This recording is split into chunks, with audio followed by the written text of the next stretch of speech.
Okay. Screen गया क्या मेरा? ये है सर। है ना? स्क्रीन पे जाना पड़ेगा। ओके।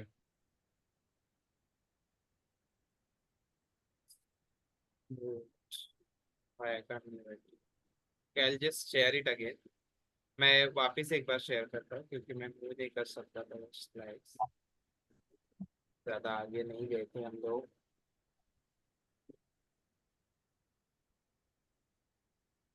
ओके। तो आपको प्रिपेयर्ड रहना है, मतलब क्या रहना है, प्रिपरेशन मतलब क्या? तो आपको नॉर्मल प्रोसीजर जैसे कि नॉर्मल डिलीवरी है, पीवी एग्जामिनेशन है, एएमटीएसएल है, या फिर आपको एपिजेटोमी करना है, ये सारी चीजों के लिए आप अलग अलग ट्रेस प्रिपेयर करके रखोगे। कॉम्प्लिकेशन मैनेजमेंट के लिए पीपीएच, एक्लाम्शिया, बेबी किट, ये सारे किट्स रेडी रेडी करके रखोगे, मतलब आप प्रिपेयर्ड हो। ठीक है।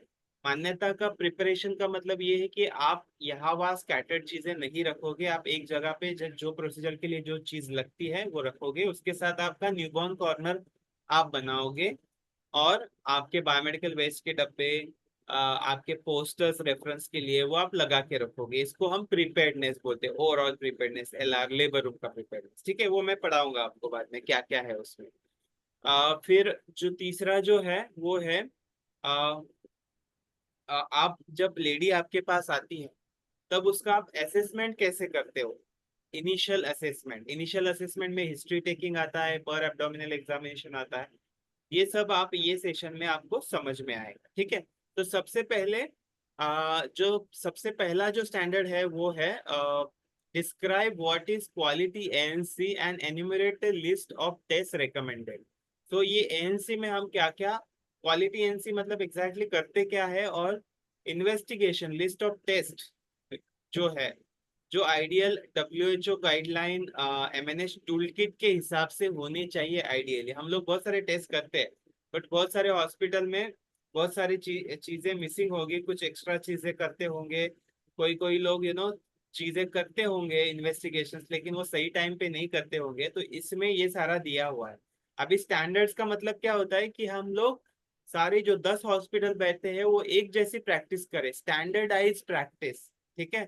तो इसीलिए इसको स्टैंडर्ड बोला गया है। ठीक है, स्टैंडर्ड प्रैक्टिसेस, इसीलिए ये पहला स्टैंडर्ड। ठीक है। सो सबसे पहले एक जस्ट स्टेटिस्टिक्स देख लेते हैं हम, कि when are mother and newborn dying. ठीक है। सो उसमें दिया गया है कि मदर्स जो है वो एंटीपार्टम में 25% यू नो ये हो रहे हैं, डेथ हो रहा है उनका, और न्यूनेट्स 27%। ठीक है। सो अभी फिलहाल यही स्टेटिस्टिक्स ध्यान में रखो, और अदर स्टेटिस्टिक नहीं देखते हम। अदर स्टेटिस्टिक बाकी जब टॉपिक में जाएंगे तब हम लोग देखेंगे। ठीक है, ये भी स्टेटिस्टिक बाद में है मेरे पास। सो बेसिकली इससे एक ध्यान में लेना है हम लोगों को कि हम लोग अगर क्वालिटी एनसी ट्रीटमेंट देते हैं, क्वालिटी एनसी देखभाल करते हैं, तो हम लोग ये 27% नियोनेट्स और 25% मदर को बचा सकते हैं। ठीक है। और ये प्रोग्राम का मोटिव यही है कि हम लोग हम लोग को इन्फेंट मोर्टेलिटी रेट और MMR, mother mortality, maternal mortality rate कम करना है। ठीक है। जो मदर के डेथ और शिशु के डेथ होते हैं वो हम लोगों को कम करना है। ठीक है। तो सबसे पहले इसमें ये है कि हम लोग पहले फॉक्सी की तरफ से जो क्वेश्चन पेपर आएगा या फिर जो चेकलिस्ट है वो देख लेते हैं, और उसके बाद हम लोग टॉपिक पे जंप करते हैं। ठीक है। सो सबसे पहले जैसे मैंने उस दिन आपको जीरो सेशन में बताया था कि एक रहता है सब स्टैंडर्ड, एक रहता है वेरिफिकेशन क्राइटेरिया। ठीक है। सब स्टैंडर्ड है, पहला सब स्टैंडर्ड जो है वो स्क्रीन फॉर एनीमिया। तो एनीमिया के लिए वेरीफाई क्या करेगा असेसमेंट, आप असेसर आपको असेसमेंट में, कि आप हर एएनसी विजिट पे एचबी ये करते हो, स्क्रीन करते हो। ठीक है। एचबी हीमोग्लोबिन का टेस्ट करते हो हर हर इस पे, ये कहीं पे आपको रिकॉर्डेड रखना है। ठीक है, हर हर एएनसी विजिट पे। अभी आइडियल एएनसी विजिट रहते हैं 3 से 4 ANC visit, ideal ANC visit, but आजकल हॉस्पिटल ज्यादा करते हैं। लेकिन अब आपको अगर क्वेश्चन पूछा जाए, अगर कोई किसी ने पूछा चलो कोई लेडी फर्स्ट ट्राइमेस्टर और थर्ड ट्राइमेस्टर में आ रही है तो चलेगा क्या, तो उत्तर है उसका आंसर है नहीं। आइडियल 3 तो एटलीस्ट रहने चाहिए एएनसी विजिट, ठीक है। तो 3 एएनसी विजिट में 3 बार करना है ये एचबी, ठीक है। 4 बार भी कर सकते हो आप, 5 भी, 6 बार भी कर सकते हो, हर महीने में बुला रहे हो तो 9 बार भी कर सकते हो आप। लेकिन मिनिमम 3 बार होना चाहिए 3 ट्राइमेस्टर में एचबी, ये आपको पता रहना चाहिए। उसके बाद हाइपरटेंसिव डिसऑर्डर ऑफ प्रेगनेंसी के लिए आपके पास दूसरा सब स्टैंडर्ड है, उसमें क्या क्या असेसर देखेगा, आपके पास बीपी इंस्ट्रूमेंट और स्टेथोस्कोप अप्रोप्रिएट जगह पे, जहाँ पे आप एएनसी देखते हो वहाँ पे बीपी अपरेटस और स्टेथोस्कोप है आपका। जब हॉस्पिटल का राउंड होगा तब देखेंगे। आप बीपी रिकॉर्ड करते हो हर एएनसी विजिट पे, ठीक है। इसके लिए तो कुछ लगेगा नहीं, इसलिए आप बाहर से ही करते हो तो 10 बार भी आती हो तो 10 बार बीपी लेना है और वो आप करते ही हो। लेकिन बहुत बार ऐसा होता है कि रिकॉर्ड नहीं करते हो, कहीं पे लिखते नहीं, तो ये लिखना है, ठीक है। फिर प्रोटीन यूरिया का टेस्ट भी ईच एनसी विजिट मतलब एटलीस्ट 3 बार करना है, ठीक है। ये किस लिए देखते हैं हम, एक्लाम्शिया प्री एक्लाम्शिया के लिए देखते हैं, प्री एक्लाम्टिक है कि नहीं वो इसलिए देखते हैं। एक्लाम्शिया का जब टॉपिक आएगा तब आपको समझ में आएगा। अभी डायबिटीज मलाइटिस के लिए जो स्क्रीनिंग हम लोग करते हैं, तो यहाँ पे बहुत सारे हॉस्पिटल आरबीएस करते हैं, रैंडम ब्लड शुगर करते हैं, फिर फास्टिंग पीपी करते हैं। तो वो रिकमेंडेड नहीं है यहाँ पे। यहाँ पे रिकमेंडेड है 75 ग्राम ओजीटीटी टेस्ट, ठीक है, ओरल ग्लूकोज टॉलरेंस टेस्ट। तो ये आइडियली जीडीएम, जीडीएम जो रहता है ना कि जेस्टेशनल डायबिटीज मतलब जेस्टेशन, जेस्टेशन मतलब प्रसूति के दौरान, प्रसूति के दौरान जो डायबिटीज होता है वो सिर्फ ओजीटीटी से ही आइडेंटिफाई हो सकता है, ओजीटीटी से ही स्क्रीन हो सकता है, वो रैंडम आरबीएस से नहीं हो सकता है। आरबीएस से आपका जो क्रॉनिक डायबिटीज है वो होगा, ठीक है, अगर क्रॉनिक होगा तो। लेकिन इससे नहीं होता है। वो कैसे करना है, वो मैं ओजीटीटी टेस्ट कैसे करना है ये मैं आपको आगे बताऊंगा, ठीक है। फिर HIV syphilis and HIV and syphilis के लिए हम टेस्ट करते हैं। एचआईवी सिफिलिस का हम लोग फर्स्ट ट्राइमेस्टर में 1 बार करते हैं और विंडो पीरियड कंसीडर करके 6 महीने में वापस 1 बार करते हैं, मतलब थर्ड ट्राइमेस्टर में वापस 1 बार HIV HBS SG and VDRL तीनों करते हैं, ठीक है। Hepatitis B syphilis and HIV के लिए हम लोग टेस्ट करते हैं, इसको वायरल मार्कर भी बोलते हैं, आपने सुना भी होगा आपके हॉस्पिटल में। तो इसमें वेरिफिकेशन क्राइटेरिया एक ही है कि आप करते हो और आप रिकॉर्ड करते हो। जीडीएम का भी सेम है, आप करते हो, आपको प्रोसीजर पता है, आपके नॉर्मल, आपको उसको उसका नॉर्मल वैल्यूज पता है और आपने वो रिकॉर्ड करके रखा है, तो आपको यहाँ पे वाई वाई वाई वाई मिल जाएगा। और लास्ट में है ब्लड ग्रुप आरएस टाइपिंग है, और आ, उसके बाद असिम्टोमेटिक बैक्टीरिया का भी एक एडिशनल है इसमें, ये इसमें नहीं दिख रहा है। तो असिम्टोमेटिक बैक्टीरिया भी आप 2 बार करा सकते हो या फिर हर एनसी विजिट पे भी करा सकते हो। असिम्टोमेटिक बैक्टीरिया का मीनिंग है कि सिम्टम्स कुछ नहीं दिखते लेकिन यूरिया में बैक्टीरिया, यूरिन में बैक्टीरिया प्रेजेंट रहता है, यूरिन का बैक्टीरियल इन्फेक्शन हुआ रहता है, वो आपको स्ट्रिप से पता चलता है। आपके पास जो प्रोटीन यूरिया का स्ट्रिप है ना, उसी में मल्टीपर्पज स्ट्रिप रहता है, वो उसी में समझ में आता है। तो आप उस अगर डिपस्टिक से देख रहे हो तो वही वाला ले लो डिपस्टिक, सिर्फ प्रोटीन यूरिया वाला मत लो, ठीक है। और उसी से आपको समझ में आएगा, ठीक है। कोविड का अभी नहीं है क्योंकि कोविड, ये कोविड के टाइम पे था। तो बेसिकली एएनसी केयर करना मतलब क्या करना, मैंने स्टार्टिंग में ही बताया कि फीटल का ग्रोथ का प्रोग्रेस कैसे है और मदर का वेलबींग, मतलब फीटस कैरी करते करते मदर जो कैरियर है उसका वेलबींग देखना है, और फीटस का प्रोग्रेस, यही है अपना मोटिव एएनसी, ठीक है। अभी मैंने अभी बताया आपको कि आइडियल एएनसी विजिट कितने रहने चाहिए, तो ये 3 से 4 विजिट रहने चाहिए आइडियल विजिट। तो कब कब रहने चाहिए, एक रहना चाहिए विद इन 12 वीक मतलब फर्स्ट ट्राइमेस्टर, ठीक है। सेकंड जो है वो है सेकंड ट्राइमेस्टर में 14 to 26 वीक्स के दरमियान। थर्ड विजिट जो है वो 28 वीक से लेके 34 वीक मतलब थर्ड ट्राइमेस्टर, और फोर्थ विजिट फुल टर्म मतलब टू टर्म 36 to 40 वीक्स के इसमें होना चाहिए, ठीक है। और उसमें सारे आपको टेस्ट कराने। अभी एएनसी के जो कंपोनेंट है वो शॉर्ट में देखेंगे हम लोग। इसमें क्या क्या है, जनरल असेसमेंट स्क्रीनिंग करते हैं, प्रोफाइलैक्सिस कुछ देना है वो करते हैं, कुछ इंटरवेंशन जैसे कि अगर एनेमिक है तो उसको कुछ इंटरवेंशन करना है, फिर जीडीएम निकली तो जीडीएम में क्या इंटरवेंशन करना है वो करना है, काउंसलिंग भी करना है, काउंसलिंग में केयर करना है वो तो करना ही है। उसके साथ आपको बर्थ प्रिपेयर्डनेस मतलब मेंटली प्रिपेयर्ड कैसे होना है करना है उसको, वो भी उसको बताना है, ठीक है। सो बेसिकली स्क्रीनिंग का मीनिंग क्या है कि बॉडी में जो सारी चीजें फिजियोलॉजी है वो बराबर चल रही है प्रेगनेंसी के दौरान, वो है स्क्रीनिंग, ठीक है। सो स्क्रीनिंग जो है वो कौन कौन से टेस्ट करने हैं अपने को, ठीक है। तो सबसे पहले तो आपको जो क्वेश्चन आएगा असेसर की तरफ से वो कैसे आएगा वो मैं बताता हूँ। एक केस स्टडी था आगे, लेकिन वो केस स्टडी पे मैं सवाल नहीं पूछता।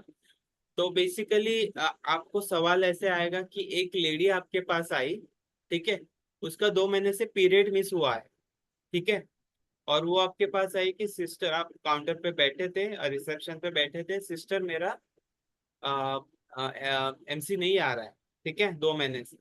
तो फिर आप क्या करोगे, ऐसे सवाल आएगा, ठीक है। तो आपको जब ऐसे सवाल आएगा तब आपको क्या करना है कि आपको बताना है कि उसका हम पहले यूपीटी करेंगे, urine pregnancy test, pregnancy confirm करने के लिए। वो पॉजिटिव आता है तो उसके बाद हम लोग उसका कंफर्मेशन के लिए यूएसजी कराएंगे, ठीक है। और उसके बाद फिर ये सारे, अगर वो रजिस्टर होना चाहती है आपके साथ, नजदीक वाली है कहीं पे, तो उसको रजिस्टर करके ये सारे टेस्ट अपने को करवाने, ठीक है। तो अभी ये टेस्ट करवाने कैसे है और कब कब करवाने हैं और उसका इम्पोर्टेंस क्या है वो हम देखेंगे। अभी ये जो एक स्टैंडर्ड है, पहला एएनसी स्टैंडर्ड, और तीसरा standard initial assessment and examination, जो ये जो दो स्टैंडर्ड है, ये एक साथ क्लब हो सकते हैं क्वेश्चन पूछते पूछते टाइम। क्योंकि जब प्रेगनेंसी कंफर्म होती है तो ऑब्वियसली आप हिस्ट्री भी पूछते हो और उसका एब्डोमिनल एग्जामिनेशन या फिर अदर वाइटल्स वगैरह लेते हो, ठीक है। तो ये दोनों सवाल क्लब भी हो सकते हैं या फिर क्लब भी नहीं हुए तो भी आपको, आप आंसर देते वक्त आप दोनों का आंसर दे सकते हो, ठीक है, क्योंकि ये एक साथ ही होता है। बट क्योंकि स्टैंडर्ड्स अलग है इसलिए हम पढ़ेंगे अलग से, बट वो मतलब एक साथ ही जा सकते हैं, ठीक है, आप आंसर करते वक्त। तो पहले तो हम लोग देखेंगे कि हम लोग क्या क्या प्रिपरेशन करेंगे इसके लिए, ठीक है। सॉरी, प्रिपरेशन नहीं, इन्वेस्टिगेशंस क्या क्या करेंगे। सो इन्वेस्टिगेशन में सबसे पहला जो इन्वेस्टिगेशन है वो है blood group and RS typing. तो सबसे पहले क्या, ये सबसे पहले ये टेस्ट होगा, और ये एक ही बार होगा क्योंकि ब्लड ग्रुप और आरएस टाइपिंग चेंज नहीं होता है, इसलिए फर्स्ट एनसी विजिट में होता है, लैब टेस्ट होता है, ठीक है। उसके बाद एनीमिया के लिए आप हीमोग्लोबिन मॉनिटर करोगे एवरी एनसी विजिट पे, ठीक है। आप एचबी मीटर से भी कर सकते हो, फिर लैब में भी भेज सकते हो, जैसे आप सीबीसी पूरा भेजते हो वैसे भी हो सकता है, ठीक है। फिर आपको क्या करना है, प्रोटीन यूरिया या फिर ब्लड प्रेशर है क्या, ठीक है।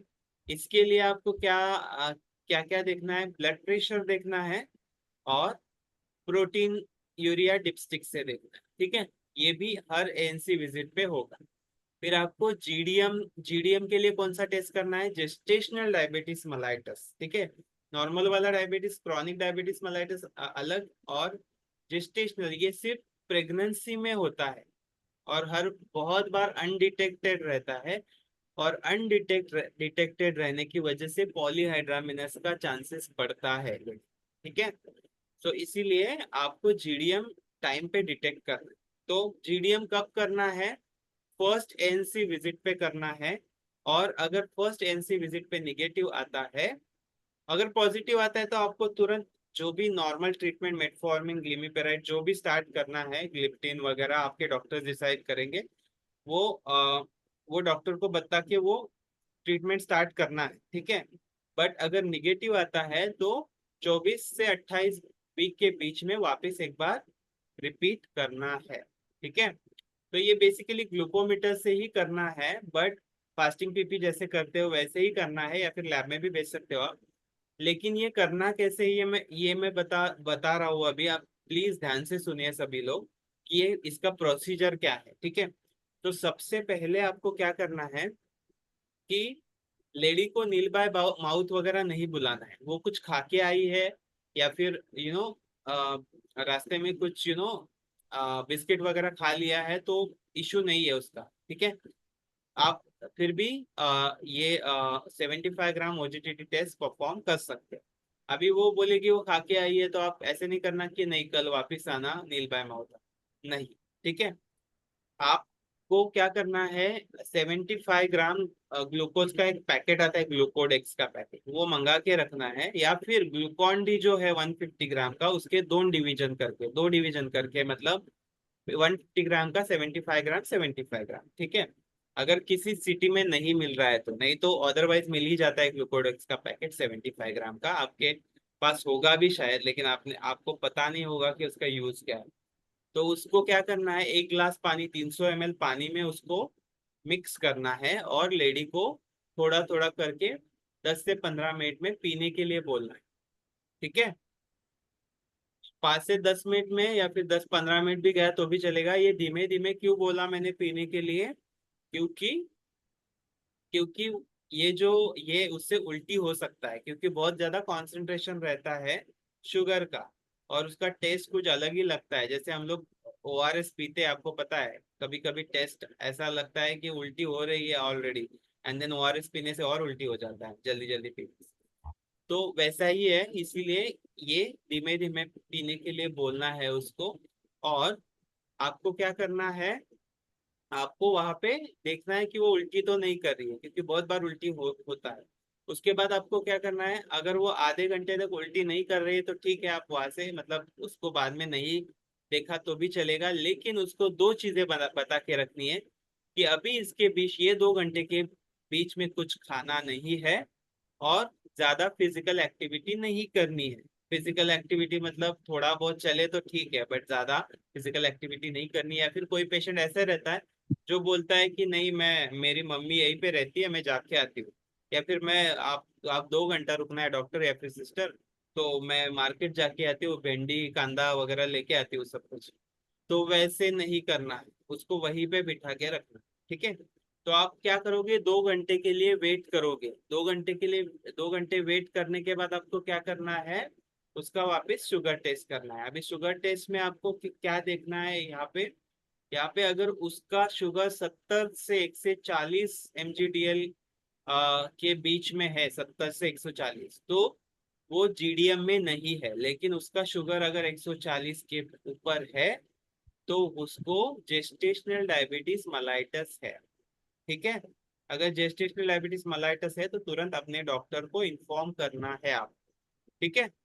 सबको समझ में आ गया है ये प्रोसीजर कैसे करना है? रुचिता मेलेकर, समजलं तुम्हाला? मी रिव्हिजन सेशन मध्ये विचारलं तर सांगता येईल तुम्हाला? ओके, ठीक आहे। सो मी आता रुचितालाच विचारणार, ठीक आहे। ठीक है। सो त्याच्यानंतर उसके बाद आपको क्या करना है, यहाँ पे एक एक चीज समझना है कि आप टॉलरेंस देख रहे हो, आप जो ग्लूकोज ले रहे हो उसका टॉलरेंस देख रहे हो, ठीक है। बॉडी में जितना आपका ग्लूकोज जाता है, उसका आप टॉलरेट कर सकते हो कि नहीं प्रेगनेंसी में, इसके लिए ये टेस्ट है, ठीक है। तो अकॉर्डिंगली आप उसको डाइट भी सजेस्ट कर सकते हो, क्योंकि उसका टॉलरेशन नहीं रहेगा तो देन वो जो कैलोरीज है वो भी रिप्लेनिश होनी चाहिए, मतलब वो मिलने चाहिए उसको। लेकिन वो शुगर से नहीं, किसी और चीज से मिलने चाहिए, ठीक है, क्योंकि बच्चे का भी ग्रोथ है अंदर। तो उसके लिए डाइट भी सजेस्ट कर सकते हो। ये टॉलरेंस टेस्ट है। और क्रॉनिक जो है वो ऑलरेडी ब्लड स्ट्रीम में शुगर रहता है, ठीक है। तो क्रॉनिक वाला पेशेंट तो वैसे ही आप मेटफॉर्मिन और जिग्लिम्पेरेट जो भी ग्लिप्टिन पे है या फिर इंसुलिन पे है, वो तो है ही, ठीक है। उसको उसको ये टेस्ट करने की जरूरत नहीं है, क्योंकि क्रॉनिक वाला, नॉर्मल वाला जो पेशेंट आपके पास आता है जो नॉन डायबिटिक है, उसका ही ये टेस्ट कर, ठीक है। ये ध्यान में रखो। अभी HIV HbA1c और VDRL तो आपको पता ही है कैसे करना है, वो तो लैब में ही भेजते हो आप। तो वो टेस्ट का ध्यान में रखना है कि HIV HbA आप 6 महीने में रिपीट करना है। अगर आप सेकेंड ट्राइमेस्टर में रिपीट करते हो, बाई चांस पेशेंट ऐसा है कि 4th मंथ में कंफर्म होता है उसका, या फिर वो 4th मंथ ही आता है आपके पास रजिस्टर करने, तो ध्यान में रखे कि 6 महीने का गैप रखे ही दूसरी टेस्ट करें, ठीक है, चाहे वो 9वें मंथ में चला जाए कि ये। अभी मैं 6 महीना क्यों बोल रहा हूँ, क्योंकि 6 महीने का विंडो पीरियड रहता है। विंडो पीरियड मतलब क्या बोलते हैं कि वायरस जो है वो बॉडी में रहता है, लेकिन वो ब्लड स्ट्रीम में उतरा हुआ नहीं रहता, किसी जगह पे छिपा हुआ रहता है, ठीक है। उसका इंक्यूबेशन पीरियड कंप्लीट नहीं हुआ रहता है, तो ब्लड स्ट्रीम में नहीं रहता है वो। तो आप ब्लड से टेस्ट करोगे तो नहीं, निगेटिव आएगा, लेकिन वो प्रेजेंट रहता है। या फिर ऐसा भी हो सकता है कि 6 महीने में किसी से कांटेक्ट आया, फिजिकल कांटेक्ट आया, ब्लड कांटेक्ट आया, और उसकी वजह से इन्फेक्शन हुआ हो, ऐसा भी हो सकता है। इसीलिए 6 महीने के बाद हम लोग विंडो पीरियड के बाद HIV HbA रिपीट करते हैं। अभी असिम्टोमेटिक बैक्टीरिया हर टेस्ट, हर इस पे करना है। इसमें आप लैब में भी भेज सकते हो, यूरिन यूरिन रूटीन में, या फिर आप डिपस्टिक से भी कर सकते हो, ठीक है। अगर प्रोटीन यूरिया आप यहीं पे कर रहे हो, लैब में नहीं भेज रहे हो, तो आप, मैं सजेस्ट करूंगा कि डिपस्टिक से ही करो, क्योंकि डिपस्टिक एक लगेगा ही आपको किस चीज में रखने के लिए। प्रोटीन यूरिया का डिपस्टिक जो है वो आपको लगेगा एक किट में रखने के लिए, जिसको हम बोलते हैं इक्लाम्शिया प्री इक्लाम्शिया। तो एक किट तो मंगाना ही है आपको, इसलिए मैं सजेस्ट करूंगा कि 2 किट मंगा लो, और एक ANC के लिए भी यूज करो, एंड देन एक किट में रखो, ठीक है। तो उसमें एक्चुअली कलर्स का, बहुत कलर्स वगैरह दिया हुआ रहता है कि ये कलर रहेगा तो क्या है, ये वो कलर रहेगा तो क्या है, ठीक है। तो उससे आपको समझ में आएगा, ठीक है।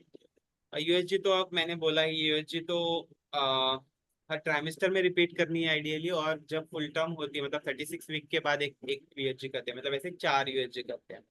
लेकिन अगर आपके हॉस्पिटल में ऐसा रेजिम है कि आप 6 USG करते हो, तो 6 किया तो भी चलेगा, लेकिन पेशेंट का इकोनॉमिकल अफोर्डेबिलिटी वगैरह वगैरह ये सारी चीजें ध्यान में रखिए। और फिर मतलब अ, खाली फुकट उसको थोपो मत कि नहीं ये करो ये करो। और कोई अगर कॉम्प्लिकेशन है, जैसे आपको लग रहा है कुछ है, तो आप ज्यादा भी कर सकते हो, ऐसा कुछ नहीं है, लेकिन एटलीस्ट 4 होने चाहिए, ठीक है। थायराइड का देखना है आपको टेस्ट, वो भी लैब में भेजोगे। उसके साथ एक टेस्ट मैंने जो बोला था वो मलेरिया के लिए था, हाँ मलेरिया याद है। तो मलेरिया जो है वो किस पेशेंट में करना है, या तो उसको सिम्टम्स रहेंगे फीवर विथ चिल्स, या तो ये पेशेंट रहेगा एंडेमिक एरिया से। अभी एंडेमिक एरिया मतलब क्या, एंडेमिक एरिया किस चीज को बोलते हैं हम, जो एरिया में हर बार मलेरिया के पेशेंट निकलते हैं, ठीक है। अभी एंडेमिक है, एक एपिडेमिक है, और एक पैंडेमिक है, ठीक है। तो एंडेमिक मतलब एक जगह पे हमेशा वो डिजीज प्रेजेंट रहता है, कोई भी डिजीज, मलेरिया ही नहीं, कोई भी डिजीज, तो उसको एंडेमिक एरिया बोलते हैं। किसी जगह पे बहुत ज्यादा TB के पेशेंट निकलते हैं हर साल, तो उसको TB एंडेमिक एरिया बोलते हैं, ठीक है। अगर मलेरिया ज्यादा हो रहा है तो मलेरिया एंडेमिक एरिया, तो वो एरिया से भी आ रहा है, तो हर बार आपको टेस्ट कराना है उसका मलेरिया, ठीक है। PS फॉर MP, और वो आप लैब टेस्ट ही कराते हो, ठीक है। ब्लड ड्रॉ आप कर सकते हो, या फिर आप डायरेक्टली लैब में भेज दो, आपका इन हाउस लैब। मलेरिया, हाँ, एंडेमिक पैंडेमिक एंड एपिडेमिक का क्या फर्क है वो मैं आपको क्विकली बता देता हूँ। तो एंडेमिक मतलब हमेशा डिजीज होता है, एपिडेमिक मतलब साथीचे आजार, जब वो एक साथ आ जाता है, एक एक डिजीज आ जाता है थोड़ी स्पेसिफिक पीरियड के लिए, सबको होता है, मतलब सभी को नहीं, बट देन मैक्सिमम पीपल को होता है, उसको हम साथीचे आजार बोलते हैं, ठीक है। और पैंडेमिक जो है वो, एपिडेमिक जो है वो स्पेसिफिक एरिया में, मतलब थोड़े जैसे कि एक जिले में या फिर एक एरिया में स्प्रेड होता है। बट जो पैंडेमिक है वो या तो पूरे देश में हो जाता है, या तो ग्लोबली हो जाता है, उसको हम लोग पैंडेमिक बोलते हैं। जैसे कि कोविड आया था, उसको हम पैंडेमिक डिक्लेयर किया थे, तो उसको बोलते हैं पैंडेमिक, ठीक है। तो GDM का स्क्रीनिंग मैंने आपको ऑलरेडी बता दिया है, यही सारी ये दिए गए हैं, उसमें स्टेप्स दिए गए हैं, ठीक है। 75 ग्राम ग्लूकोज 300 ml 300 ml पानी में लेना है। Encourage the mother to drink it slowly. After 2 hours, test the glucose level. और अगर वुमन मदर जो है वो वोमिट कर देती है, तो दूसरे दिन वापस बुला के उसको ये टेस्ट करना, ठीक है। और अगर आधे घंटे के बाद वोमिट करती है तो आप स्टिल टेस्ट कर सकते हो, ठीक है। असिम्टोमेटिक बैक्टीरिया का ये दिया है यहाँ पे कि कितने ये रहने चाहिए, ठीक है। 1 लाख ऑर्गेनिज्म पर ml इन यूरिन अगर है तो असिम्टोमेटिक बैक्टीरिया है, ठीक है। अ, अभी हम देखेंगे कि हाई रिस्क प्रेगनेंसी कौन कौन से, ठीक है। हाई रिस्क प्रेगनेंसी कौन कौन से रहते हैं। सीवियर एनीमिया रहे 7 ग्राम के नीचे, पीआईएच में रहे पेशेंट, एक्लाम्शिया प्रीक्लाम्शिया। अभी ये क्या कंडीशन है ये हम आगे पढ़ेंगे। अ, अगर वायरस कोई वायरल इन्फेक्शन है कोई तो भी हाई रिस्क में जाती है, जीडीएम है तो भी हाई रिस्क में जाती है, हाइपोथायरॉयडिज्म है तो भी इसमें जाती है हाई रिस्क में। अभी ये मैं पीपीटी भेजूंगा आपको, आप एक बार ये थोड़ा पिट पैट कर लेना, बाय हार्ट कर लेना, ठीक है। ट्विन प्रेगनेंसी है तो भी उसको बोलते हैं माल प्रेजेंटेशन है, उसको भी हाई रिस्क बोलते हैं। प्रीवियस एलएसीएस को भी हाई रिस्क बोलते हैं। लो लाइन प्लेसेंटा को या प्लेसेंटा प्रीविया को भी। बैड ऑब्स्टेटिक हिस्ट्री अगर होगा उसका, अबॉर्शन, कंजेनिटल मालफॉर्मेशन, ये सारी चीजें, तो भी उसको हाई रिस्क में डालते हैं। आरएच निगेटिव पेशेंट को भी हाई रिस्क में डालते हैं। और कोई सिस्टमिक इलनेस है, ठीक है, मतलब जैसे मेजर इलनेस है कोई, तो उसको भी हम हाई रिस्क में डालते हैं प्रेगनेंसी के साथ कोई मेजर इलनेस। तो ये हो गया एएनसी के बारे में। एएनसी में 2 चीजें और करनी है आपको, वो आयरन फॉलिक एसिड के सप्लीमेंट, कैल्शियम के सप्लीमेंट, और आपको आपको ये भी टीटी टीडी जो देते हैं हम लोग 5वें और 7वें मंथ में, वो भी इंश्योर करना, ठीक है। और उसके साथ उसका काउंसलिंग करते रहना है हर बार कि आपका क्या होगा आगे, क्या होगा। प्राइमी है तो यू नो प्राइमी है तो उसको बर्थ बर्थ के लिए मतलब बहुत ज्यादा एंग्जाइटी रहता है आजकल, तो बहुत ज्यादा पैनिक हो जाते हैं मदर्स। तो उनको वो धीर देना है, रिलैक्स करना है, काउंसलिंग करना है, और जो भी होगा वो बताना है, ताकि वो अवेयर रहे कि ऐसा ऐसा होगा। और आप अपने मतलब अपने तरीके से उनको समझा सकते हैं। तो ये काउंसलिंग वाला पार्ट भी थ्रू आउट करना है, क्योंकि काउंसलिंग ये एक ऐसा चीज है जो एक एक बार बोल के नहीं होगा, ठीक है। आप जब आओगे, वो आएगी और फिर आप उस पे चिल्लाओगे कि आपको पता नहीं है क्या, आप ये करना है वो करना है ऐसा वैसा। तो वैसा नहीं, आप कंटिन्यूअस जब बोलते रहोगे तभी आप वो मतलब वो पहले से ही समझ के रखेगी और आपको कोऑपरेट करेगी। इसीलिए काउंसलिंग करना है। बर्थ प्रिपेयर्डनेस मतलब जो उसका मेंटल प्रिपरेशन है वो भी करना है, ठीक है। अभी दूसरे स्टैंडर्ड पे आते हैं जो है प्रिपेयर्डनेस। प्रिपेयर्ड कैसे रखना है, मदर का प्रिपेयर्डनेस हो गया। अभी आपको लेबर रूम प्रिपेयर्ड रखना है अपनी तरफ से। लेबर रूम प्रिपेयर्ड कैसे करना है सेफ डिलीवरी के लिए, उसके लिए अपने पास 7 ट्रेज है, ठीक है। तो डिलीवरी ट्रे है, एपिजोटोमी ट्रे है, मेडिकल मेडिसिन ट्रे है, इमरजेंसी ड्रग ट्रे है, बेबी ट्रे है, एमवीए ट्रे है, पीपीआईसी ट्रे है।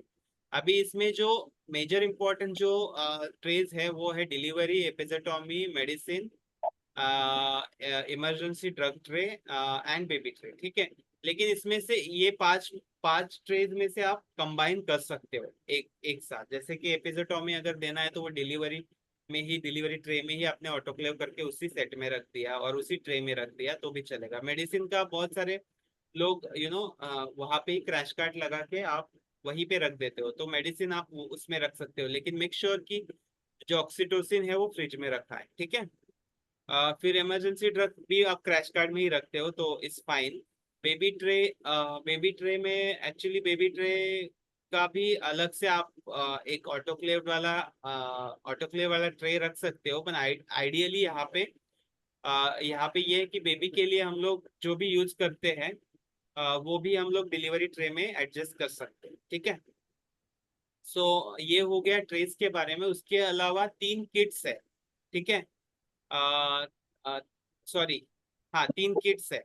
तो 3 किट्स जो है उसमें ये पीवी एग्जामिनेशन ट्रे जो है ये इसी में आएगा, ठीक है। तो ये पीवी का एग्जामिनेशन का ट्रे अलग से आएगा। और 3 किट जो है इसमें ये गलत दिया हुआ है, पीपीएच ट्रे है, पीपीएच किट है, क्लैम्शिया किट है, वही निकालो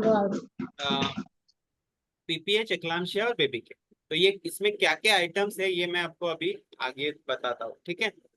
तो ये मैं सारा पढ़ूंगा नहीं अभी, मैं आपको एक टास्क दूंगा कि आप ट्यूसडे तक ये सारी चीजें ये सारी ट्रेस प्रिपेयर रखो। मैं पीपीटी आपके साथ शेयर करूंगा, आप पढ़ लो, आपको पता है ये सारी चीजें, मुझे पढ़ के बताने की जरूरत नहीं है, ठीक है। इसलिए मैं इस पे टाइम वेस्ट नहीं करता। एपिजेटॉमी में क्या रखना है, फिर बेबी ट्रे में क्या है, मेडिसिन ट्रे में क्या है, इमरजेंसी ड्रग कौन कौन से रखने चाहिए। अभी इमरजेंसी वाला ऐसा है कि आपको आपका है इसमें, लेकिन इसमें एटलीस्ट 10 10 जो है, जैसे मैक्सल बहुत इंपॉर्टेंट है, तो मैक्सल वैसे हम एक्लाम्शिया ट्रे में रख ही रहे, बट एडिशनली आप रख सकते हो। तो ये सारी चीजें आपको इमरजेंसी में रखने हैं, ठीक है। एग्जामिनेशन ट्रे में क्या है, एग्जामिनेशन ट्रे मतलब PV examination tray, okay. PV examination में क्या क्या रखना है, और कुछ कुछ चीजें ऐसे है कि आप स्किप कर सकते हो, बट कुछ कुछ चीजें स्किप नहीं कर सकते। एक्लाम्शिया मैनेजमेंट और पीपीएस ट्रे में आप एक भी चीज मिस नहीं कर सकते, ठीक है। अभी हम लोग देखते हैं कि लेबर रूम डिजाइन, मुझे कोई बताएगा कि ये लेबर रूम कैसा लग रहा है आपको, अच्छा लग रहा है, अच्छा है, नहीं। क्या कमी है इसमें,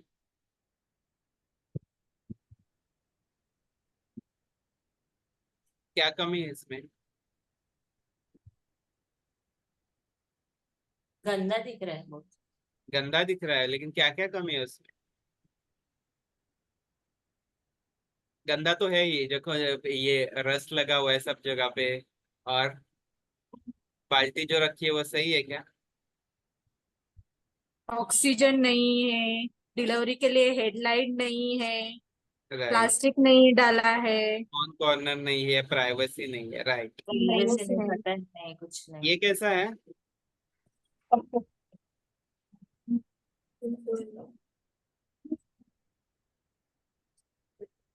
ये अच्छा है। ये प्रॉपर डिलीवरी रूम है। हाँ यस। तो इसमें ये बराबर है कि इसमें भी कुछ मिसिंग है, नहीं, बेड नहीं है सर। इसमें प्राइवेसी के लिए कर्टन नहीं है, नहीं है। इन्फेक्शन प्रिवेंशन के लिए भी डब्बे सेपरेट नहीं है, एक ही रखा है उन्होंने, देखो। हाँ। दरवाजा मतलब दरवाजे पे भी वहां पे कर्टन नहीं है, कोई भी खोल सकता है और देख सकता है डिलीवरी होते टाइम। हम्म। ये वाला सही है। नहीं। यहाँ पे भी सेम है, बायोमेडिकल वेस्ट वाला, इन्फेक्शन प्रिवेंशन प्रैक्टिसेस नहीं है, ट्रेस नॉट ऑर्गेनाइज, प्राइवेसी नहीं है, वन कॉर्नर नहीं है। ये वाला सही है, ये जो टेबल दिखाया गया है, ये भी वैसे हाइजीन वाइज मतलब क्लीन तो दिख रहा है, बट देन तीन दिख रहा है। अनऑर्गेनाइज ट्रेस है इसमें। ये हम्म। वाला जो वार्मर रखा है बराबर सही से रखा है, न्यूबॉर्न हाँ। कॉर्नर जो है सही है, newborn corner. Newborn ready corner के नहीं हमेशा 3 साइड ओपन रहने चाहिए, यहाँ पे ना, यहाँ पे जगह खड़ा रहने के लिए जगह है, कैसे करेंगे रिसेस। नहीं है, नहीं है, नहीं है। ये सही खड़े नहीं। रहने को जगह नहीं है। ये वाला, ये सही है। ये सही है, ओके। तो देखो वेल ऑर्गेनाइज न्यूबॉर्न कॉर्नर है, तीन एटलीस्ट 2 साइड प्रॉपरली ओपन है, वेइंग स्केल ऊपर रखा हुआ है, उसके बाद ऑक्सीजन है, ऑक्सीजन बे बाजू में है। बे। ये वाला भी सही है क्योंकि यहाँ पे कर्टन्स लगे हुए हैं, रेडिएंट वार्मर है साइड में, न्यूबॉर्न कॉर्नर है, सब लगे हुए हैं, ठीक है। ऑक्सीजन है, ये हैंड वॉशिंग एरिया ये सही है। फिर भी इसमें एक चीज मिसिंग है, मुझे कोई बताएगा, ये सही है सारा लेकिन एक चीज मिसिंग है। वो शायद कॉक वाला नल नहीं है। यस, खाली करने वाला। बराबर, वेरी गुड अग्रवाल हॉस्पिटल। सो इसमें एल्बो टैप चाहिए, ठीक है। और ये वाला भी ऑर्गेनाइज है क्योंकि अलग अलग मतलब कर्टन्स लगे हुए हैं, ऑर्गेनाइज्ड ट्रेस है, सारी चीजें, ठीक है।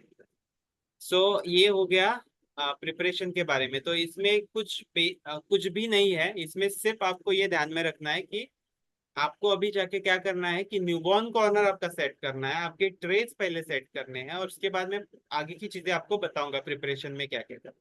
अभी Agarwal hospital out of curiosity पूछ रहा हूँ, ये जो सारे दिखाए मैंने उसमें उसमें से आपके आपके हॉस्पिटल का लेबर रूम कैसे दिखता है।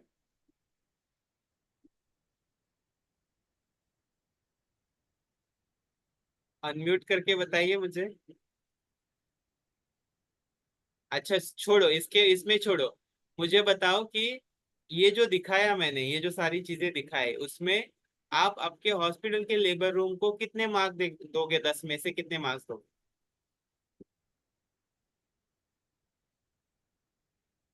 म्यूट तो अनम्यूट तो करो और बताओ मुझे। 7 सर। ओके ठीक है, वेरी गुड। 7 7 तो हम लोग उसको 10 तक लेके जाने का ट्राई करेंगे, ठीक है? Okay sir. एटलीस्ट 9, ठीक है। हाँ या और बाकी सारों को है, अग्रवाल के लिए नहीं है, बाकी सारे सिर्फ उनको सवाल पूछा मैंने, ठीक है। तो अभी हम चलते जम करते हैं तीसरे स्टैंडर्ड पे, जो है मैंने जो बताया, ये पहले स्टैंडर्ड के साथ भी क्लब हो सकता है। दैट इज व्हाट, कि प्रेग्नेंट लेडी जो आती है आपके पास, उसका इनिशियल असेसमेंट कैसे करना है और उसका एग्जामिनेशन कैसे करना है, ठीक है। तो सबसे पहले तो आप वो कंफर्म हो गई है कि वो प्रेग्नेंट है, ठीक है। उस उनको आपके साथ रजिस्टर होना है। अभी सबसे पहले आप क्या लोगे, उसका चीफ कंप्लेंट क्या क्या है, ठीक है। उसके बाद उसका ऑनसेट क्या है, ड्यूरेशन क्या है, प्रोग्रेस क्या है, ये जो बेसिक चीजें आप पूछते हो। तो उससे पहले आपको नाम, पता, एज वेज सब जो भी है वो भी पूछना है, ठीक है। उसके बाद आपको क्या करना है कि उसको एक जगह पे अगर आप लिटा रहे हो उसको, तो एक एक प्रॉपर जगह रहना चाहिए जहाँ पे प्राइवेसी मेंटेन रहनी चाहिए, काम एंड क्वाइट एटमॉस्फेयर रहना चाहिए, वो कंफर्टेबल और रिलैक्स रहे, ऐसा आप उसको फील कराओ। कॉन्फिडेंशियलिटी मेंटेन करो। और उसके बाद आप यू नो उसका एग्जामिनेशन या फिर जो भी इंटरोगेशन करना है, उसको पूछ सवाल जवाब करना है वो कर, ठीक है। उसको जब आप सवाल जवाब कर रहे हो तब आप बिठा भी सकते हो, ऐसा कुछ इशू नहीं है कि उसको लेटा के ही करो। लेकिन आपको जब पर एब्डोमिनल करना होगा तब आपको उसको लिटाना पड़ेगा, ठीक है। तो सबसे पहले आपको क्या क्या पूछना है उसको? सबसे पहले आपको उसको पूछना है, वो चीज है उसका ऑब्स्टेट्रिक हिस्ट्री, ठीक है। सो ऑब्स्टेट्रिक हिस्ट्री में हम लोगों ने बहुत बार देखा होगा कि डॉक्टर लिखते हैं GPLAD फॉर्मूला। GPLAD क्या रहता है? तो GPLAD बहुत सारे लोगों को पता होगा, या फिर बहुत सारे लोगों को सिर्फ फॉर्मूला पता होगा, वो लिखते होंगे लेकिन उसका लॉजिक नहीं पता होगा, या फिर डॉक्टर को लिखते हुए देखा हो, ठीक है। तो सबसे पहले आपको ऑब्स्टेट्रिक हिस्ट्री लेना है। ऑब्स्टेट्रिक हिस्ट्री से पहले भी एक चीज आपको पूछनी है कि LMP क्या था, first day of last menstrual period क्या था, वो नोट डाउन करना है। और आपके पास अगर USG है तो USG से EDD पता चल ही जाएगा, वही EDD लिख दो। या फिर आप कैलकुलेट भी कर सकते हो LMP से 9 मंथ प्लस 7 डेज ऐड करके, ठीक है। वो 9 मंथ प्लस 7 डेज ऐड करके वो डेट EDD निकल जाएगा। उसके बाद आपको ऑब्स्टेट्रिक हिस्ट्री पूछना है। ऑब्स्टेट्रिक हिस्ट्री में क्या क्या आता है? ग्रेविड G मतलब ग्रेविडा, P मतलब पैरिटी, A मतलब एबॉर्शन, L मतलब लाइव और D मतलब डेथ, ठीक है। तो ग्रेविडा, सबसे ज्यादा कंफ्यूजन हॉस्पिटल को होता है ग्रेविडा और पैरिटी में। अभी ग्रेविडा और पैरिटी में क्या होता है कि ग्रेविडा इज कितनी बार यूटरस प्रेग्नेंट हुआ है, उसको हम ग्रेविडा बोलते हैं, ठीक है। चाहे वो अबॉर्शन हो, डेथ हो, कुछ भी हो, उसको वो G में जाए। पी किसको बोलते हैं कि जो आइदर वायबल एज के आगे 24 वीक के आगे गई हुई प्रेगनेंसी है, या फिर फुल टर्म प्रेगनेंसी में गई है, वो आउटकम कुछ भी हो, डेथ हुई हो या फिर कुछ भी हुआ हो, अ, अभी लाइव हो, तो वो पी में जाता है 24 वीक के आगे। वायबल एज मतलब जहाँ से बच्चा जिंदा रह सकता है वो वायबल एज रहता है। तो 24 वीक से आगे है वो इंडिया में, तो उसको पैरिटी बोलते हैं, ठीक है। सो GPLA ये आपको ध्यान में रखना है। लाइव का तो पता ही है आपको, अबॉर्शन का पता है, ठीक है। अबॉर्शन जितने होते हैं वो A में जाते हैं, डेथ जितने होते हैं वो D में जाते हैं, और जितने लाइव है वो L में जाते हैं। तो G और P पे ध्यान रखना है सिर्फ आपको, कि जितनी बार प्रेग्नेंट हुई है यूटरस वो G में जाएगा, चाहे वो 24 वीक से पहले अबॉर्शन हुआ हो या फिर कुछ भी हुआ हो, बाद में हुआ हो डेथ, वो G में जाएगा। P में क्या आएगा? जो 24 वीक के आगे गया है पैरिटी, जो वायबल एज के आगे गया है वो पैरिटी में आएगा, ठीक है। सो GPLA का समझ में आया आपको? उसके बाद आपको क्या पूछना है? उसको पूछना है फैमिली हिस्ट्री। फैमिली हिस्ट्री और मेडिकल हिस्ट्री। मेडिकल हिस्ट्री और फैमिली हिस्ट्री में क्या पूछना है आपको? उसको कोई क्रॉनिक डिजीज या फिर नॉन कम्युनिकेबल डिजीज तो नहीं है, जैसे डायबिटीज मेलाइटिस हुआ, हाइपरटेंशन हुआ, रेनल डिजीज हुआ, अस्थमा हुआ, हार्ट डिजीज हुआ, एपिलेप्सी, अस्थमा, जॉन्डिस, मलेरिया, जो भी है, ठीक है। तो ये सारी चीजें पूछनी है आपको। उसके साथ आपको फैमिली को भी किसी को है क्या कुछ ऐसा हिस्ट्री, वो भी आपको पूछना है। उसके साथ ट्विन का हिस्ट्री है क्या किसी को फैमिली में, वो भी आपको पूछना है, ठीक है। उसके साथ आपको क्या पूछना है, एलर्जी किसी ड्रग से है क्या, तो पहले ही आप पूछ के रखोगे तो आप प्रिपेयर्ड रहोगे उसके लिए। कभी कभी नहीं पता रहता है उनको, वो बोलते हैं वो हरी गोली रहती है, वो ऐसे ऐसे गोली रहती है, फिर ये इंजेक्शन है उससे मुझे एलर्जी है। तो आपको फिगर आउट करना है कौन सा इंजेक्शन हो सकता है वो, ठीक है। और बाकी आप उसके ओल्ड रिकॉर्ड देख के भी पता कर सकते हैं, ठीक है। तो ये हो गया हिस्ट्री टेकिंग के बारे में। 3 हिस्ट्री मेजरली आपको लेने हैं। वो है, पहला मैंने बताया ऑब्स्टेटिक हिस्ट्री, दूसरा मैंने बताया मेडिकल हिस्ट्री और फैमिली हिस्ट्री, और तीसरा मैं बताऊंगा सर्जिकल हिस्ट्री। अभी सर्जिकल हिस्ट्री में आपको क्या क्या देखना है। सर्जिकल हिस्ट्री में आपको सबसे पहले रिलेवेंट जो अपना इंफॉर्मेशन है वो है LACS। पेट में से कोई हुआ है ऑपरेशन, मतलब प्रीवियस LACS हुआ है, तो वो सबसे सबसे सिग्निफिकेंट है अपने लिए। और उसके बाद आपको क्या सिग्निफिकेंट है, कोई दूसरा अब्डोमिनल सर्जरी हुआ है क्या, ओपन अब्डोमिनल सर्जरी, वो भी पूछना है। अगर हुआ है वो तो वो भी LACS में जाता है। उसके अलावा आपको ये भी पूछना है कि कोई अदर सिस्टम का, ब्रेन का, हार्ट का सर्जरी हुआ है, ऑर्थोपेडिक का कोई सर्जरी हुआ है क्या। तो उसके लिए भी आपको वो मदद होगा कि आपको आगे का आप मैनेज कर सकते हो, ठीक है। तो सर्जिकल हिस्ट्री भी मस्ट है, 3 हिस्ट्री मस्ट है। आपको क्वेश्चन पूछते वक्त यही पूछेंगे वो लोग कि हिस्ट्री टेकिंग में क्या क्या पूछोगे, तो वही है 3 हिस्ट्री आपने बताया, तो आपको पूरा वो यस मिल जाएगा उस पर, ठीक है। उसके साथ मैंने आपको ऑलरेडी बता दिया है, TTTD का इंजेक्शन देना है, कैल्शियम IFA देना है, NC विजिट के बारे में बताना है। फिर अगर प्रोसीजर मतलब LACS है तो उसको ये भी इन्फॉर्म करना है कि आपका अगला भी LACS ही होगा, ठीक है। मैंने ये बता दिया आपको, USG से आप पता कर सकते हो EDD, या फिर LMP में ये करके मतलब 9 मंथ 7 डेज ऐड करके कर सकते हो। यूएसजी के अलग अलग डेट्स आते हैं, सेकेंड में करोगे, थर्ड में करोगे, अलग अलग डेट आते हैं, लेकिन आप अपने लिए सिग्निफिकेंट फर्स्ट वाला ही है, ठीक है। First ultrasonography. उसके बाद आपको फंडल हाइट के हिसाब से भी आप देख सकते हो वो कैसे एब्डोमिनल पाल्पेशन से। सो इस टाइम पे आपको प्लिट आना पड़ेगा उसको। तो इसमें क्या है कि आप हम लोग है ना कि ग्रिप्स देखते हैं, ग्रिप्स इस टाइम पे।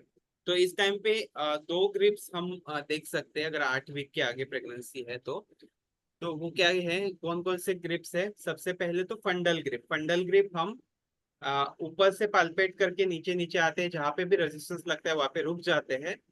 तो वो कैसे रहता है कि आपको अगर बेबी मतलब अम्बिलिकस तक रेजिस्टेंस लग रहा है तो वो 24 वीक का प्रेगनेंसी है। उसके उसके बीच में है तो वो 16 वीक का रह सकता है, और एकदम प्यूबिस में जा रहा है आपको रेजिस्टेंस, तो वो 12 वीक का प्रेगनेंसी रहेगा, ठीक है। तो इसका भी एक चार्ट है, आगे दिखेगा आपको। और 24 वीक का प्रेगनेंसी अम्बिलिकस तक है, तो उसके बाद आप एक एक फिंगर या फिर एक एक सेंटीमीटर मेजर टेप से काउंट कर सकते हो, और उसके आगे एक एक सेंटीमीटर मतलब एक एक वीक बढ़ते जाता है, ठीक है। और उसके अलावा आप दूसरा जो ग्रिप है वो है लैटरल ग्रिप। लैटरल ग्रिप सिर्फ लैटरली मतलब ऐसे ऐसे पाल्पेट करके आप देख सकते हो, और आपको जहाँ पे पीठ लगता है वहां पे आप फील करके वहां पे आप पीटल डॉपलर लगा के FHS देखना है वहाँ। तो पहले इसका पहले ग्रिप का क्या है सिग्निफिकेंस कि आप फंडल हाइट देखनी है, और दूसरे ग्रिप का सिग्निफिकेंस ये है कि लेफ्ट लैटरल और राइट लैटरल से आपको क्या करना है, आपको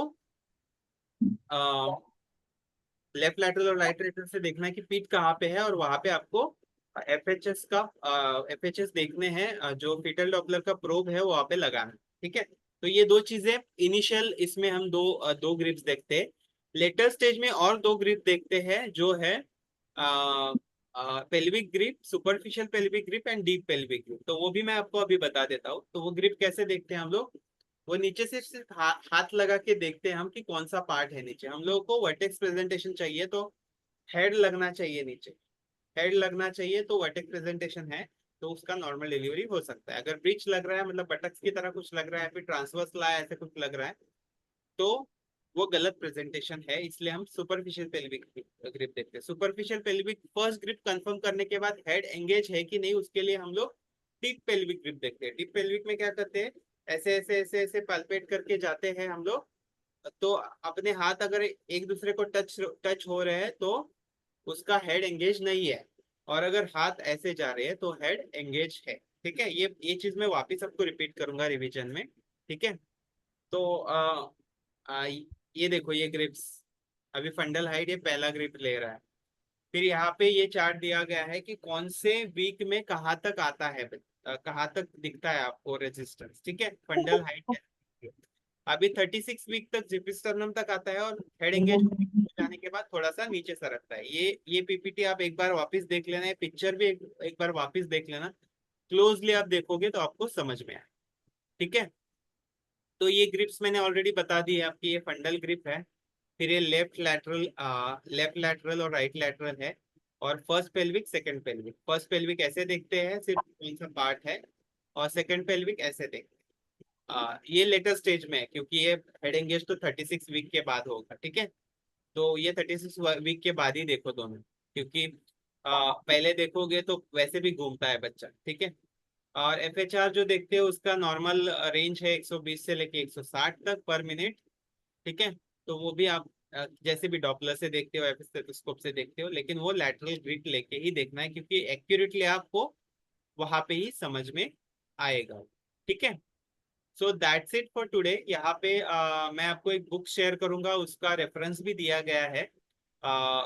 उस बुक्स में कहा कौन से पेज पे जो आज मैंने पढ़ाया वो है, ये दिया गया है। ये पीपीटी भी मैं आपके साथ शेयर करूंगा। ठीक है, एंड देन बाकी रिसोर्स मटेरियल जो बचा हुआ है उस दिन मैंने नहीं शेयर किया था, वो भी मैं आपको शेयर कर दूंगा। ठीक है, तो आप प्रिपेयर करना स्टार्ट कीजिए, किट्स प्रिपेयर कीजिए। आपके पोस्टर्स वगैरह के बारे में मैं बाद में बताता हूँ, लेकिन आज मैं वो शेयर करके रखूंगा। ठीक है, so that's it for today, thank you so much. किसी को कुछ पूछना है क्या, कोणाला काय विचारायचं आहे?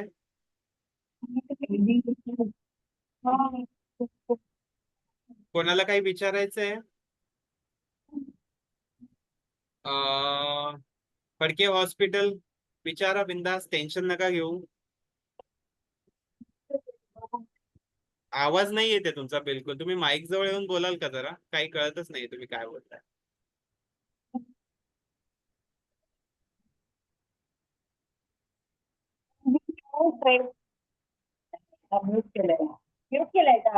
तुम्ही अनम्यूट तर आहात, पण तुमचा आवाज असं लांबून आल्यामुळे मला कळतच नाही काय। Hello sir, good evening. Good afternoon. हा, सॉरी. तुम्ही जे ट्रे सांगितले होते ना लेबर रूम मध्ये ठेवायचे आहेत, त्यामधला एक ट्रे जो आहे तो MVA ट्रे कुठला आहे तो सर कळला नाहीये आम्हाला. तो ऍक्च्युली तो रेकमेंडेड नाहीये तसा MVA ट्रे, म्हणजे तुम्हाला व्हॅक्युमचा आहे तो. हा हा, तो व्हॅक्युम साठी असतो, पण ते आपण प्रत्येक जण वेगवेगळे, कोण वेंटूस वापरतं, कोण काय तुम्हाला ते असेसमेंट मध्ये पण नाही विचारणार MVA ट्रे, आता ते विचारणार नाही. इट्स फाईन, हा. म्हणजे नाही बनवला तर. Okay sir, thank you sir. आधी आपल्याकडे स्टीलचे होते बघा, इफ यू हॅव सीन, तुम्ही जर आधी काम करत असाल तर आपण स्टीलचे असे वापरून लॉक करून हेड काढायचो, हो की नाही? तर काही काही नुसतेच रबरचे आहेत, वेंटूज आहेत, काही काही प्रॉपर व्हॅक्युमचे आहेत. त्यामुळे ते नुसतं MVA म्हणजे कुठले पण व्हॅक्युमचं असेल ते ट्रे सांगितले त्यांनी, पण ते विचारत नाहीत. Okay okay madam. किंवा तुम्ही तुमच्या हॉस्पिटलमध्ये जे काही वापरत असाल ते सांगा, वेंट्यूस ट्रे किंवा forceps, metal forceps. Madam, okay okay. Okay, अजून कोणाला काय विचारायचंय? रुचिता मेलेकर, तुमचा हँड डाऊन करा प्लीज, मला परत परत कन्फ्युजन होतं तुम्ही हँड अप केलाय तर.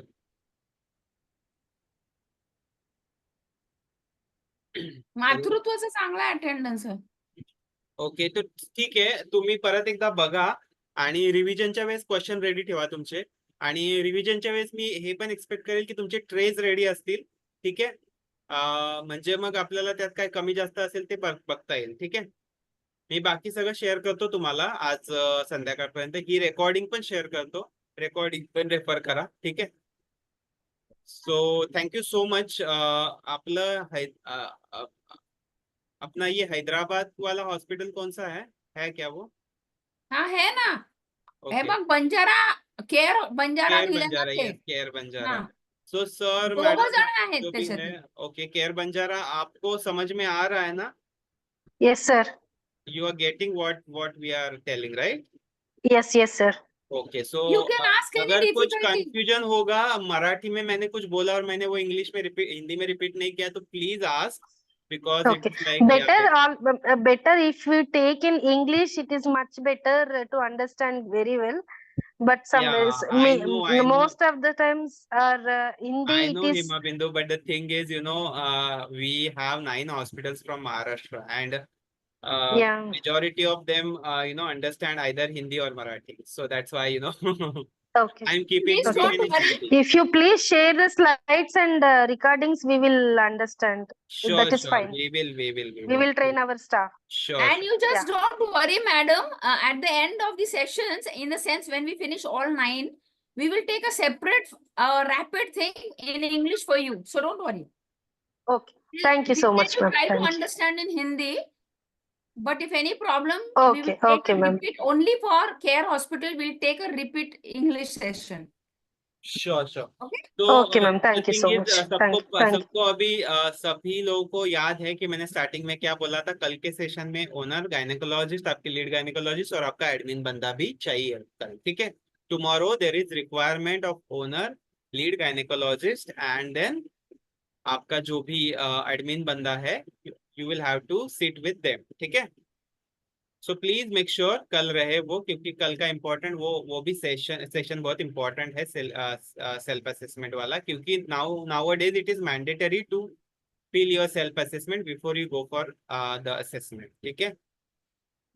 So ठीक है, thank you so much for joining. I'll end here and I'll share the material soon on the group. And share one minute. I want to talk. Sure. Manjit sir. Sure, ma'am. Sure. नाही just one thing. या मला सगळे आलेत की नाहीत कळत नाहीये. त्याच्यात 1-2 हॉस्पिटल मला दिसत नाहीये. त्यामुळे आज सेशन 1 म्हणून मला अटेंडन्स पाठवा तुमच्या लेटर हेडवर. ओके, लेटर हेडवर मिळालं म्हणजे मला कळतं की कोणचं हॉस्पिटल आलंय ते.